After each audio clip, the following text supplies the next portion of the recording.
कि जब हमको 40-45 साल जिसके साथ मैंने रहा, जब मेरा समय आया तो जिसके साथ मैंने समय गुजारा, जिनको मंत्री सांसद बनाया, उनका बेटा हम ही को रेतने शुरू कर दिया। इसमें लालटेन मिल गया। हम लोग राबड़ी देव का चरण छूते हैं, लालटेन का चरण छूते हैं, लालू जी का चरण छूते हैं। वैसे व्यक्ति को 73 साल की उम्र में अमिका जादव को दूध के मक्खी की तरह निकाल करके बाहर, तो तुम्हारा बेटा तुम्हारे बस में हो गया, पूरा बक्सर का कमान संभालने लेगा। लालटेन वही लेके आई तो तुम्हारे बस में नहीं थे, तू लालटेन लेके आई तो तुम्हारे बस में हो जाए। राजनीतिक प्रवेश में मेरा बेटा नहीं, लड़ाई के मैदान में इस रामगढ़ जनता का बेटा के बीच में।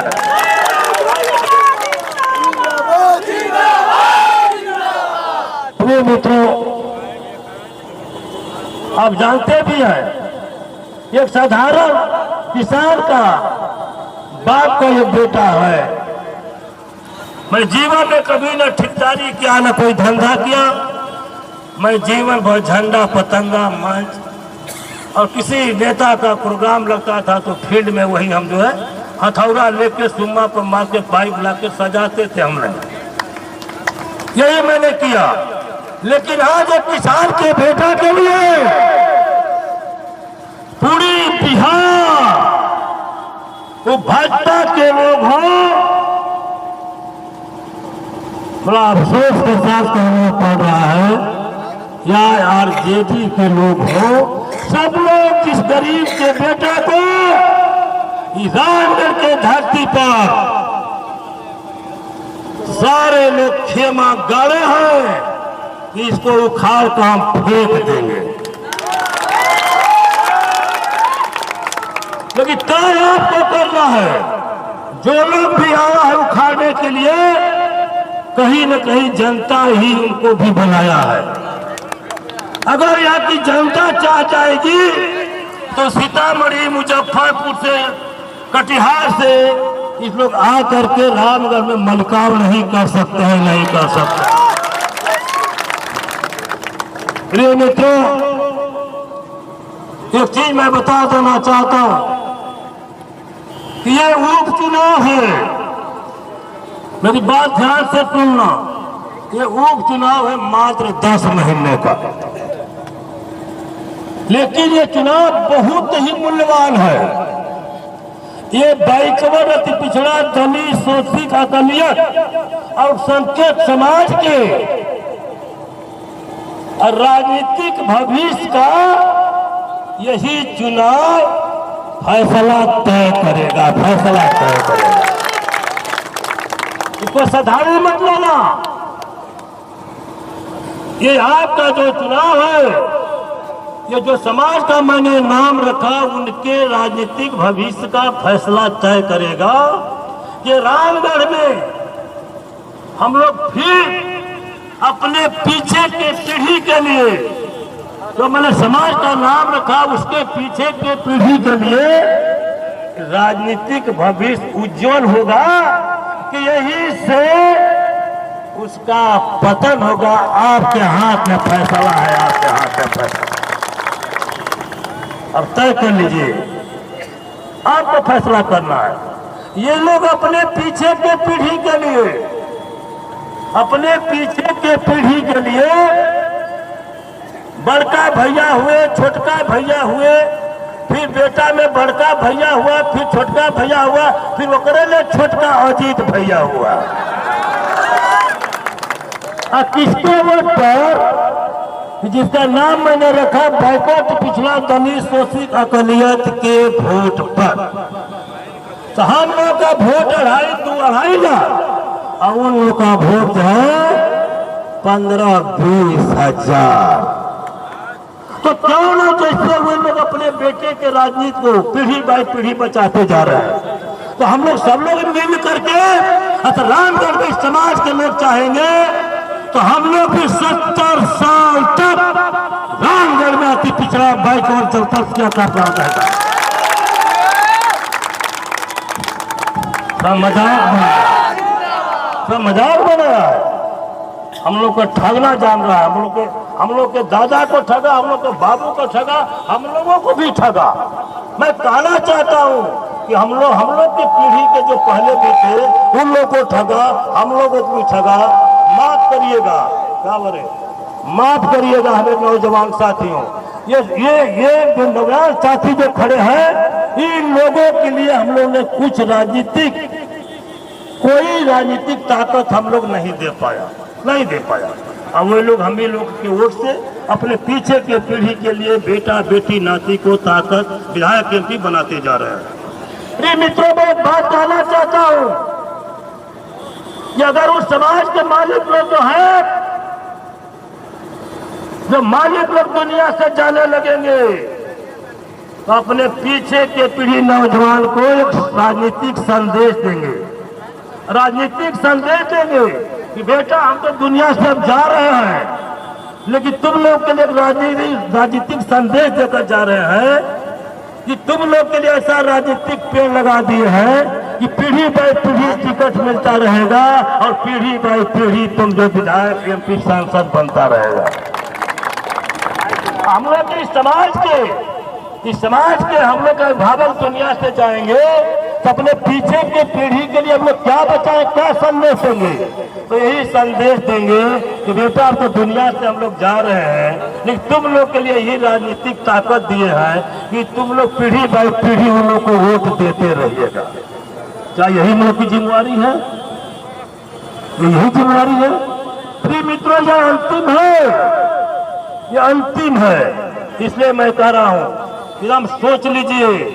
अभी आप लोगों ने देखा कि हमारे समाज के लोग हैं, लेकिन व्यक्तिगत मैं जनवंशी समाज से कहना चाहता हूं कि जब हमको 40-45 साल जिसके साथ मैंने रहा, जब मेरा समय आया तो जिसके साथ मैंने समय गुजारा, जिनको मंत्री सांसद बनाया, उनका बेटा हम ही को रेतने शुरू कर दिया। क्या है यही न्याय? क्या न्याय? कभी वो पार्टी से लड़कर हराया, कभी नहीं हरा पाया तो किसी पार्टी में मिलकर दोनों मिलकर मुझे हराया। हराने वाला और लालटेन को कमजोर करने वाला, लालू यादव को कमजोर करने वाला, राष्ट्रीय जनता दल को कमजोर करने वाला, हमारी माँ राजमाता हमारी राबड़ी देवी को गोबर पथी बनाने वाले को 2020 में लालटेन मिल गया। हम लोग राबड़ी देवी का चरण छूते हैं, लालटेन का चरण छूते हैं, लालू जी का चरण छूते हैं। वैसे व्यक्ति को 73 साल की उम्र में अमिका यादव को दूध के मक्खी की तरह निकाल करके बाहर।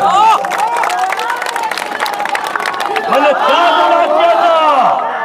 मैंने पार्टी का क्या गुनाह किया था? लालू जी का क्या गुनाह किया था? जो लालू जी का गुनाह ही था, जो लालू जी के पार्टी को कमजोर कर रहा था, जो लालटेन के विरोध में लड़ा था। 15 में 10 में नहीं हारे तो 15 में अशोक के साथ होकर के दोनों मिलकर अमिता यादव को हराया।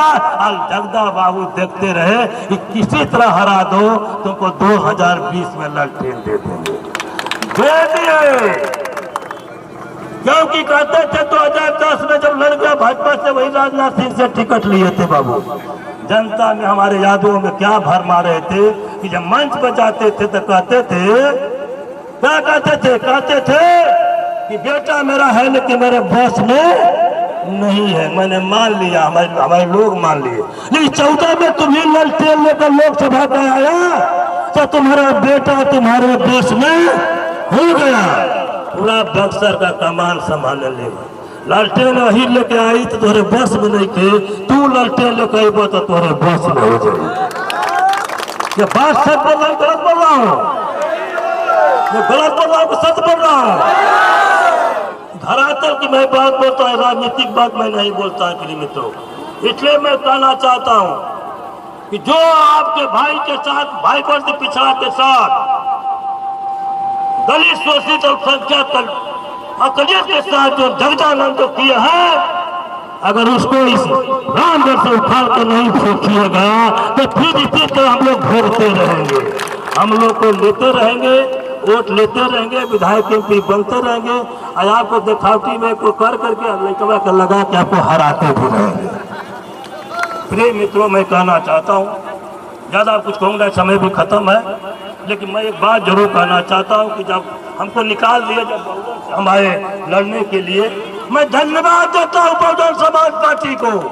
मैं कभी झंडा नहीं बांधा, मैं कहीं मंच नहीं बनाया कि 2020 में जिस राजनीतिक संकट में मैं था, वह राजनीतिक संकट मेरे ही नहीं थी, बाइकआउट पिछड़ा दलित शोषित अकलिया समाज का संकट था। उस राजनीतिक संकट में कोई राजनीतिक जीवन दान देने वाला कोई व्यक्ति मिला, कोई पार्टी मिली, उस पार्टी का नाम है बहुजन समाज पार्टी। बहुजन समाज अगर बहुजन समाज पार्टी नहीं दी होती टिकट तो 2020 में ही जिस समाज का मैं नाम रख रहा हूं, उस समाज का 2020 में ही राजनीतिक पतन हो गया था, पतन हो गया होता। एक यही राजनीति खड़ी है जो 2020 में लड़े और आप लोग की ताकत से जो बिहार सरकार चलाने वाले का मैंने दांत खट्टा किया, जनता ने नकार दिया, तो अफसरों के शरण में जा करके हमका अहीर का 150 वोट चुरा के अपने बेटा को विधायक बनाने जाता है। अरे लड़ाई होती है। अब ज्यादा कुछ कहना नहीं चाहेंगे। अब एक बात कहना चाह रहे हैं कि मैं, आप लोग जानते भी हैं, देखे भी होंगे, हम तो शुरू में पहलवानी करते थे, लेकिन उनका बेटा अभी जो विधायक से सांसद हुआ है, आप जानते हैं 2-3 गो मंच पर का बोला, सुधाकर अरे अशोक को बोलते बोलते आ गया नंबर हमारा का। एक और विधायक था, तो खैर नाम मर्दे था, हमको नाम मर्द कर रहा है। जब उसके पिता के साथ हम लोग ताकत लगाते थे तो लोग कहता कि राम का भक्त हनुमान अमिका पहलवान है। और जब हमारा कत्ल हो गया तो अब उनका बेटा हमको कह रहा है कि एक तो था विधायक नाम मर्द। मैं आप लोग से पूछना चाहता हूँ, न भेंट बा न कुछ बा, देश से देश टचो नहीं, जौनस कैसे के नाम मर्द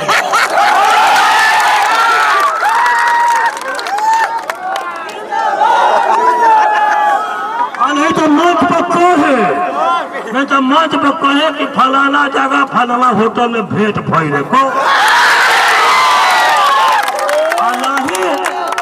नहीं तो काम के कहल बंद करो।